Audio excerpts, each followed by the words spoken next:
구독, 좋아요, 그리고 공유까지도 눌러주시면 저에게 도움이 되겠습니다.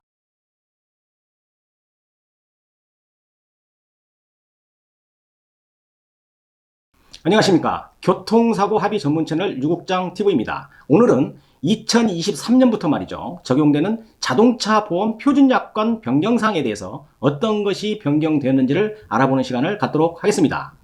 금감원에서는 2023년도 자동차 보험 표준약관 변경을 발표하였는데요. 내용 중에서 자동차 보험 피해자들에게 영향을 미칠 수 있는 것에 대해서 알아보도록 하겠습니다. 경상 환자 등에 대한 보상 기준 합리화 방안 3가지인데요.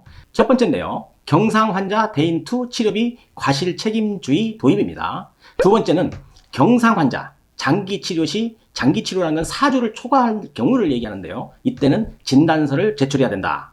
세 번째, 상급병실 입원료 지급기준 개선. 이렇게 3가지입니다. 이것을 하나하나 설명을 드리겠습니다. 첫 번째, 경상 환자 대인2 치료비 과실 책임주의 도입에 대한 설명입니다. 경상 환자라고 한다면 상해 급수가 12급에서 14급에 해당되는 환자입니다. 골절이 없는 환자, 즉 교통사고가 발생을 해서 병원에서 진료를 했는데 골절은 없고 단순 타박상이나 염좌 진단을 받은 이런 환자들을 의미하는 것입니다.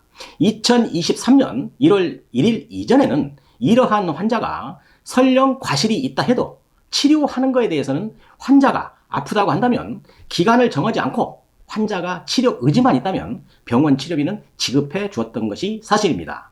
자, 그런데 이번에 변경된 약관에서는 만약에 피해자가 과실이 있다면 그 과실만큼 치료비에 적용시켜서 책임지게 하겠다는 의미입니다. 예를 들어서 과실이 있는 교통사고 피해자가 치료가 길어져서 발생하는 병원 치료비 중에서 자신의 과실만큼 계산되어지는 금액을 합의금에서 공제하거나 더 나아가서는 피해자의 자손 및 자상보험을 활용하게 해서 교통사고 피해자를 압박하겠다는 그런 내용입니다.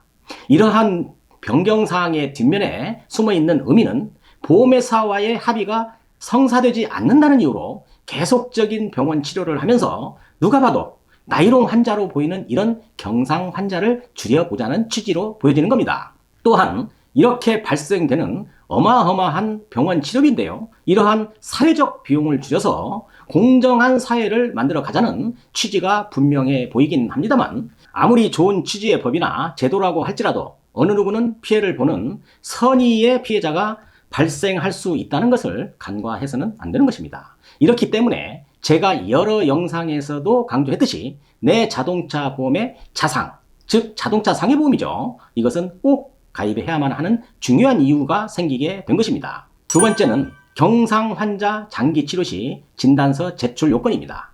2023년 이전까지는 교통사고 발생 시 진단서나 입증 자료가 없어도 치료기간 제한 없이 치료가 가능했었는데요. 2023년부터는 경상 환자가 이렇게 장기간 의사의 진단이 없이 치료를 받는 것은 불가능해질 수 있다는 점이 변경된 사항이 되겠습니다. 경상 환자의 치료가 4주가 지나면 그때부터는 의사의 진단서를 제출해야만 병원 치료를 해주겠다는 것입니다. 보험회사가 경상 환자의 치료에 대해서 좀 깐깐하게 대응하겠다는 뜻이죠. 몇몇 소수의 피해자들이 그동안 장기간 병원 치료를 받으면서 보험회사에 과도하고 무리한 합의금을 요구하는 사례가 빈번하게 발생하기도 하는 경우가 있었는데요. 이러한 것을 막아보자는 취지인 것으로 보여집니다. 경상 환자는 진단 2주에서 3주가 발급된 환자라는 것은 이제 잘 아실 것입니다. 이러한 환자가 제가 여러 차례 설명을 드렸듯이 교통사고 전체 환자 중에서 약 8, 90%를 차지하는데요. 교통사고 피해자가 아프다는 것만으로 병원 치료를 장기화하는 것을 막아보자는 취지의 약관 변경으로 보여집니다. 자, 그렇게 함으로써 교통사고 피해자와 합의가 잘 안 되어서 질질질 시간만 끌고 병원 치료를 하는 장기 치료 경상 환자를 줄여보자는 생각으로 보여집니다. 여기에 한 가지 더, 그렇게 함으로써 보험회사는 무한정 발생하는 병원 치료비를 줄여보자는 이런 생각도 저변에는 깔려 있을 것입니다. 어느 정도는 이해가 되는 점도 있습니다. 그러나 아무리 좋은 제도라고 할지라도 선의의 피해자가 발생하면 안 되는 것이므로 이러한 변경 사항들이 어떻게 진행되어질지는 시행 초기이므로 진행 과정을 좀 더 기다리면서 체크해야 할 것으로 보여집니다. 향후 어느 정도 부작용이 있는지, 정착은 잘 되고 있는지, 교통사고 피해자에게 치료할 수 있는 권리가 어떻게 될 것인지, 향후 진행 사항을 살펴보고 변동사항이 있다면 다시 한번 영상을 더 올리도록 하겠습니다. 어찌됐든 경상 환자가 4주가 넘어가는 치료에는 치료가 더 필요하다는 병원 의사의 진단서를 제출하고 치료를 받으라는 것입니다. 아무래도 예전에 비해서 좀 까다롭게 변경되었다는 것입니다. 경상 환자임에도 예전에는 아프다는 이유만으로 1년에서 2년씩 병원 치료를 받았던 환자도 있었는데요. 이렇게 까다롭게 해서 자동차 보험의 보상성 환자를 쥐어보겠다는 의도인 것으로 보여집니다. 이런 점에서는 상당히 긍정적인 일이 될 수도 있을 것입니다. 저 또한 합의금을 무조건 많이 받으려는 환자나 나이롱 환자처럼 인식되는 환자들이 좀 줄고 건전한 자동차 보험 문화가 이루어지는 것을 기대하는 사람 중 한 사람입니다. 그러나 이러한 제도의 변화로 인해서 아무리 강조해도 부족하지 않는 선의의 피해자가 없어야 한다는 점 다시 한번 강조를 하는 것입니다. 2023년부터는 경상 환자의 교통사고 피해자는 개인적으로는 사고 후 4주가 지나면 치료 기간에 대한 병원 진단서를 그때그때 발급받아서 보험회사에 주어야 하는데 이때 비용과 약간의 번거로움이 수반될 것입니다. 그 진단서에는 치료 기간이 명시가 되어야 하는데요. 여하튼 치료 기간이 명시된 진단서를 제출하면 치료가 가능하다는 것입니다.